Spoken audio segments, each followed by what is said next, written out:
What's up, beautiful people? It's your girl, Leanne. Let's get blissed out. We're always in the right time, the right moment, the right heartbeat, the right session with Shedding into Soul Culture with my divine soulmate friend and well-wisher, Jaisri Lambert. Welcome to the show. Namaste. Namaste.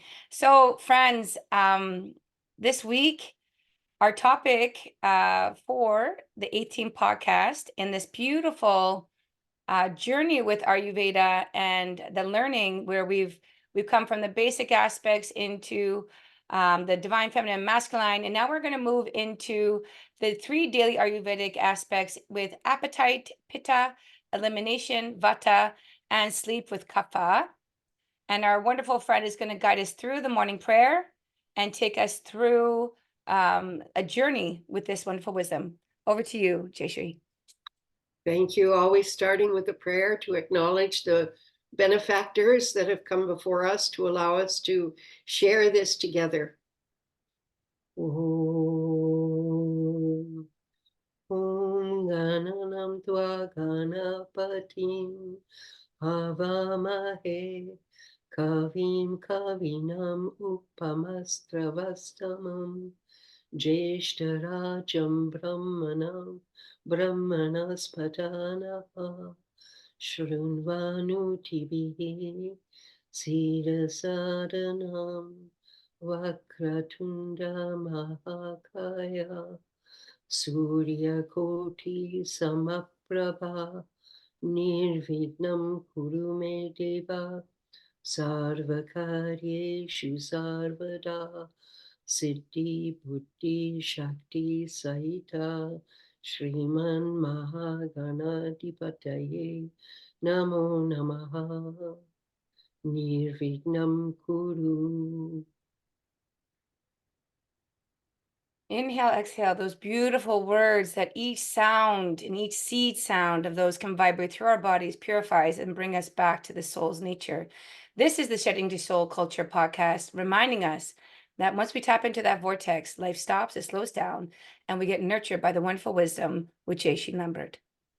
Over to you. Oh, well, thank you so much. This is a golden opportunity because our topic today, which is the 3 cardinal functions of daily psychobiological life, appetite, sleep, and elimination, these are the cornerstones of health. So if any one of these 3 is off, there's only 2 more pillars, and the sustainability is far compromised. So let's think first of all about appetite, because we're going to get hungry in the morning sometime, probably each and every day.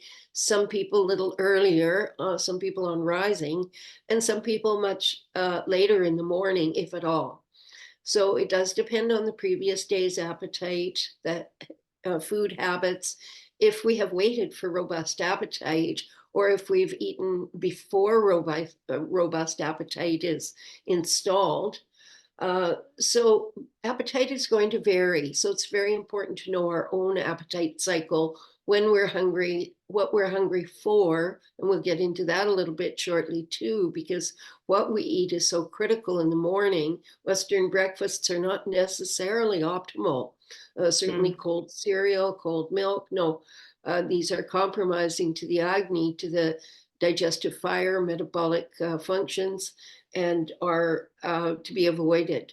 But appetite has to be clear, and we have to be ready for it. We can't just, oh my God, I'm hungry again, I better grab something. This word grab is very detrimental to long-term appetite, because digestion is the key to health.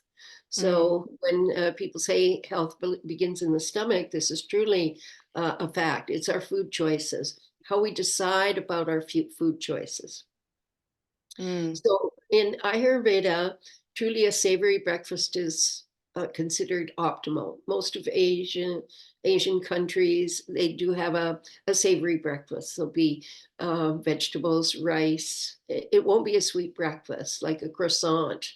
No, it will, because blood sugar will climb up too quickly in that case. And quick climbing blood sugar will also decline quickly, drop quickly. So that's why we have to have really a breakfast of six tastes, and why we have to wait until we're good and hungry for it. So when you know what your appetite time is, 8 o'clock, 10 o'clock, 11 o'clock, then try to understand that that optimum time should be more or less regular every single day, within an hour or so, but probably no more than an hour. That is to say, between 8 and 9, or between 7 and 8, or between 10 and 11, but not between 10 and 11:30. That's too much of a variation day to day. It should be stabilized and predictable. So Mm, we want to arrange our work day in such a way that we have time available to us for addressing appetite at the time, not taking food before or after the hunger, which will not produce sufficient enzymes for good assimilation and consequent elimination. So mm, all of this has to be in sync together, and appetite is something very discernible to most people. Of course, there can be disturbances to the appetite, like anorexia, like uh, there's three types of disturbed appetite according to Ayurveda medical science. One is the Vishamagni, the most common, which is the irregular appetite, very mm, detrimental. The mm, next one is called Tikshna Agni, which is I waited way too long and now I call it feed me now or I'll kill you. Because they get very angry. Uh, mm, People get very irritated when they're over hungry. They themselves did not plan for their, and they want to blame somebody else, which is very typical of imbalanced Pitta. mm, Uh, I'll kill you, not me, because I didn't pay attention to my own natural signals. mm, And then there's the Manda Agni, the slow appetite, which is more typical of Kapha. So, and we know from previous podcasts about this Vata Pitta Kapha. So, mm, one of the qualities of Kapha is that it's slow, and slow appetite, slow to warm, is Kapha. It should not eat a large breakfast. It should eat a little snack for a breakfast. So, is fruit suitable for breakfast? In general, I feel it's unsuitable because of the blood sugar consequences. I mm, feel that sugars of fructose should be consumed in the descending part of the day. So 3 o'clock, 4 o'clock, maybe even 8 o'clock at night if there's emotional appetite and the person feels they need something, because fruits are laxative.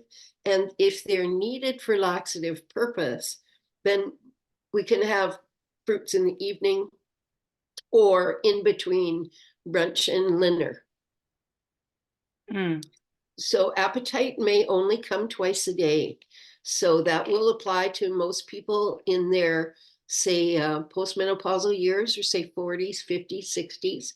Typically, there will not be a genuine hunger 3 times a day, only twice a day. So one time, if there's light hunger at that mid-afternoon, just for sort of settling down, because it's a change of energy in the day between Pitta in the main part of the day, 10 a.m. to 2 p.m., and then getting into Vata time of day from 2 to 3 on to 6 or 7 or so, and then Kapha time of the day. So there are these generalized divisions of the dominance of each dosha at particular times of the day. So that's why we eat at the main meal at lunchtime, which will mm. be when the appetite is greatest. And that's when we want to prepare for a meal of six tastes, and always plan, never grab. Mm. I love how you've really, this happened this morning in my morning offering because I was cooking food for my son for work.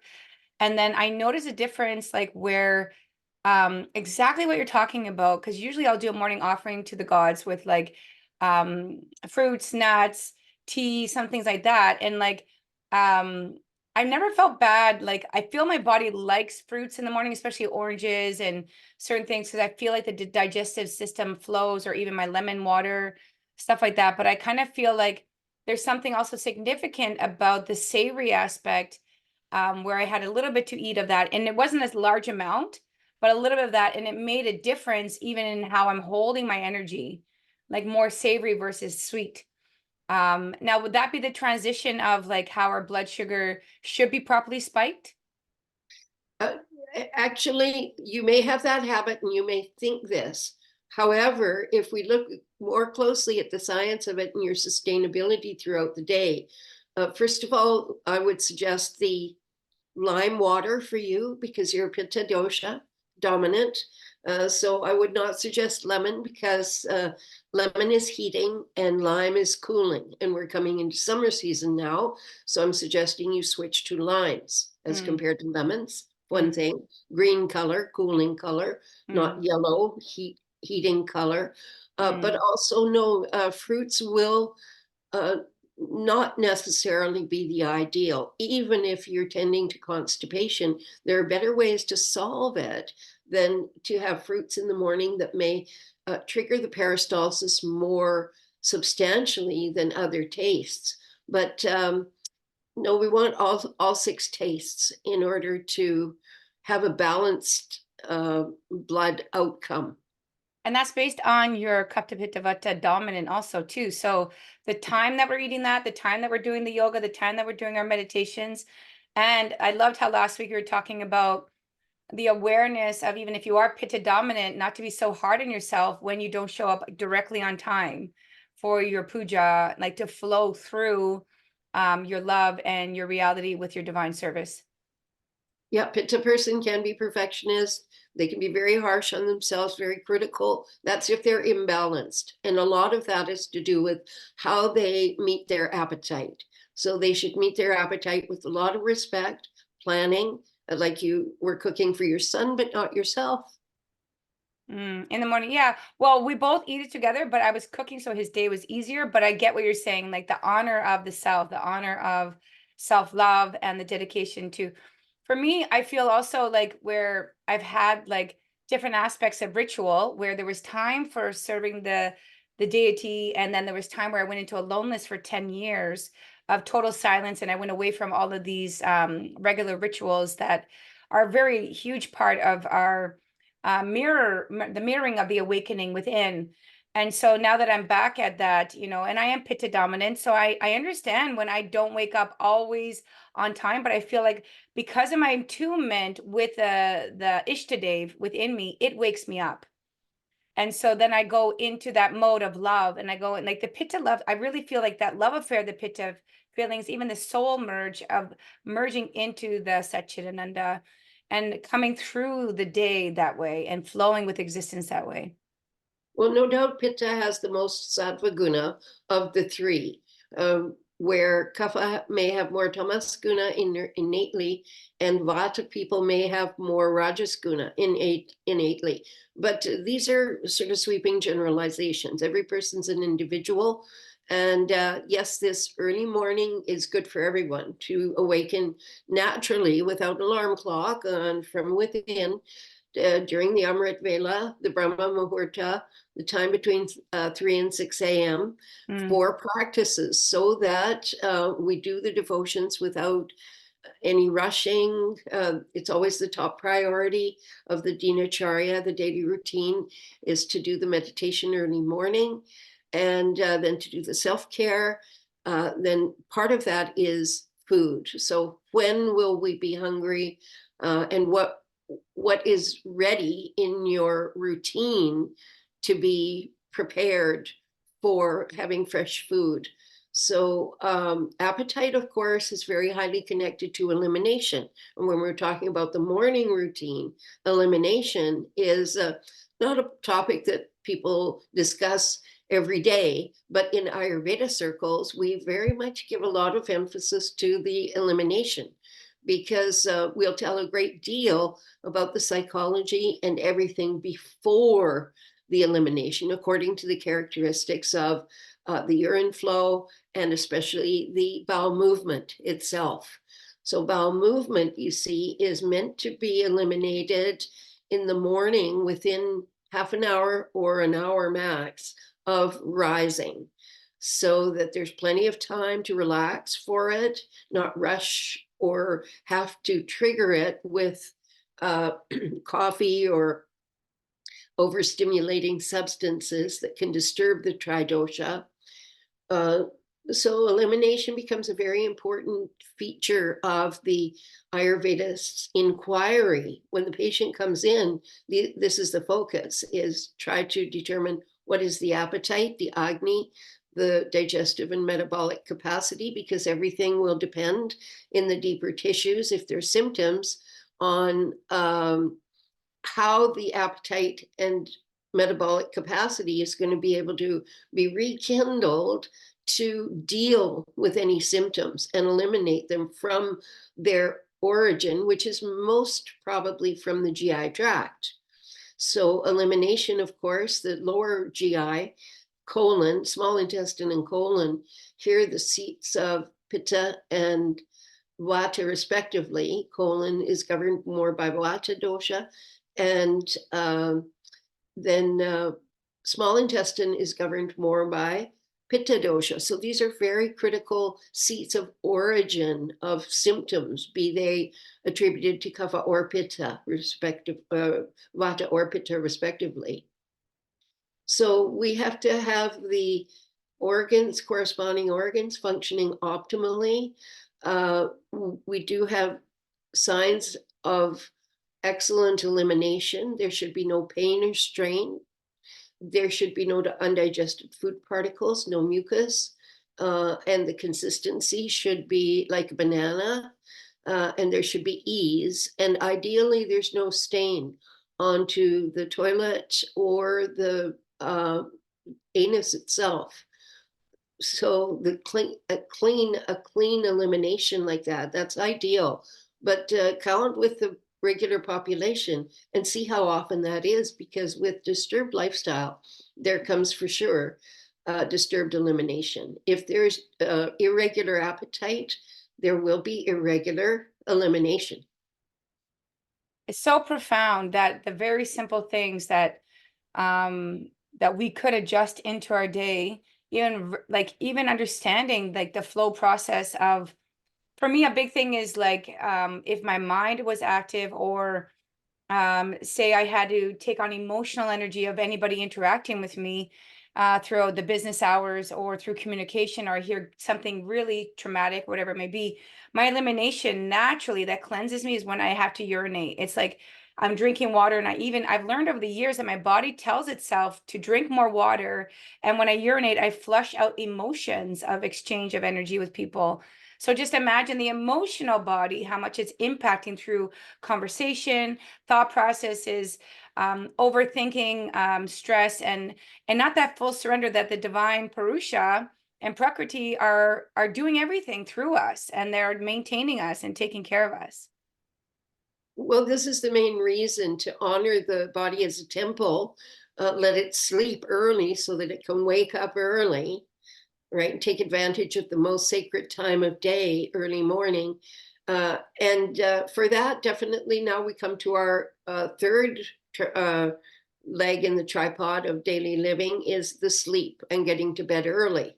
So often I'll be counseling people to think about, the clock is now 9 o'clock. Now that's the end of the day. Sun may still be up, like in our latitude in summer here in 49th parallel. But still, the clock is telling us that it's time to wind down. It's time to turn everything off, whether it's the connection with any upset of the day, whether it's lights, little glowing electronic lights, whether it's an apparatus. I did start this experiment a couple of years ago, and I liked it so much I continue it even now, is I do not turn the lights on after sundown, which is a great exercise in attuning with the diurnal cycle. Wow, I love Sunrise this. This and topic is huge for anybody that wants to recognize even our phones, the light on our Bluetooths and all these phone lights, like seeing this in the eyes right before we're going to bed, and like the overstimulation and like all of these apps, like the high dysfunctional aspects that are going on with children right now, even to teach them yoga, or like where I'm at the dojo teaching them taekwondo to give them focus, like all these old arts even to come into our center, our pranic, flow in our pranic body, even to recognize the power that we're holding in our center is totally being thrown off by the overuse of technology and the emotional wounds that come from it too, where the competitive cycles, the overthinking, teenagers are exposed to so much variety. But if there's not that awareness of how much to use of it all and to go back into nature or to play with simple things or to simply be with a book, I see the suffering in this generation right now and how depression is at its peak. And searching for meditation is now resurging. You see, because young people, the next generation coming up, they realize they need a way and means back to balance because they know perfectly well they're overstimulated and they just don't know a way out. So, if they do have the good fortune to come into contact with a meditation practice, just to sit quietly, even practice what I call religion according to Taylor Swift, which is to shake it off, let it go, and have a time at the end of the day where all these cares and repetitive thinking, what's Dr. Bach of Bach Flower Remedies used to call carousel thoughts, then we can now go into an exercise of mastery of the mind so that our mind is not walking us around creating emotional traumas, creating reactivity to everyday challenges, which are going to be with all of us for sure. But how do we rise above them? How do we solve them? How do we interact tomorrow more creatively, more truthfully to ourselves, more simply, more lovingly? All this is to do with the pre-sleep meditation to introspect, take an evaluation for the day, because the morning meditation is more to set up the success of the day, and the evening meditation is more for dealing with all unresolved past concerns, whether the immediate day or whether the unresolved issues of the past. There could be still some deeper seated traumas that still need the attention of unconditional love in our lives in order to transform through the transformation is a fiery phenomenon in Ayurveda, means that we have to apply the flame of attention to transform an experience into its uh, nutritive portion and then separate it out from its waste portion, which is then to be eliminated, let go. So good. And with this topic, it can continue. I really feel there's so much in this topic, even thinking about how many methodologies that we do have, how much aspects of like anybody that is either Kapha, Pitta, Vata dominant, and how they're going to deal with how they wake up with these three aspects of what we've discussed here today. I want to thank you again by having a nice closing prayer just because of our timeline. And this is a wonderful another seed planted into the listener's ears and the eyes and the heart to reach out to my beautiful friend Jaisri Lambert to hear more. She's got so many wonderful events that are always on. She's always posting wonderful content. And the need for this in this day and age, I was just intuitively getting downloads of, because I use a lot of tarot to help myself through the reflection, because whatever goes on inside, the reminders that are there, and to look up for Ayurvedic tarot to see all these wonderful things. But I think it'll be a wonderful, great idea for us to work together on too in the near future. As I get my downloads through my body, and gratitude to this moment here and now. I just want to thank you for showing up again today. And maybe with your closing prayer, we'll just give the audience that feeling, come into your day with the prayer, come out of your day, come into the podcast, come out of the podcast, and our divine blessings from Mahashri Jaisri Lambert. Thank you so much, my dear. And this is a very well-known prayer in India. It does help to denote a closure as well as an acknowledgement of how auspiciousness is downloaded into our lives. So, Sahana Vavatu, Sahana Punaktu, Sahaviryam Karvavahe Tejasvinavaditamastu Ma Vidvishavahe. Om Shanti Shanti Shanti.